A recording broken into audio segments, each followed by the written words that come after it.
Salim Nagro Pasai Seranto Aceh Utara. Assalamualaikum warahmatullahi wabarakatuh. Alhamdulillah, hari ini Pasai Seranto Channel akan meliput yaitu panen bandeng ya, panen bandeng di Desa Bantayan, Kecamatan Simpang Ulim, Aceh Timur. Ya, mari kita lihat. Nah, ini ikan bandengnya. Wah, ini lagi.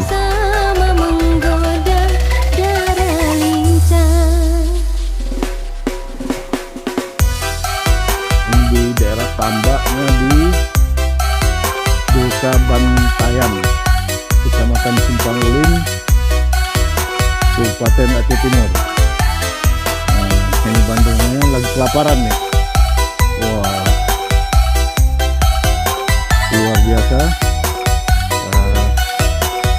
Ini pengusahanya tinggal memanennya saja. Mungkin dalam mungkin sebulan lagi sudah bisa panen.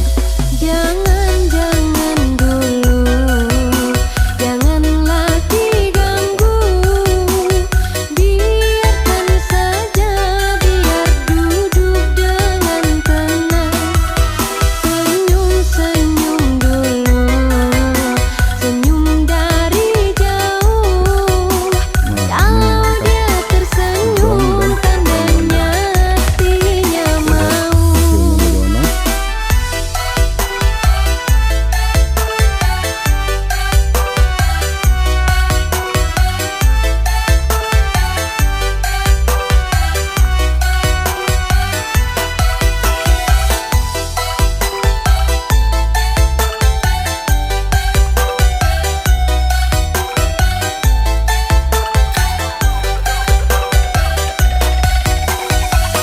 Ini apa, udang ya?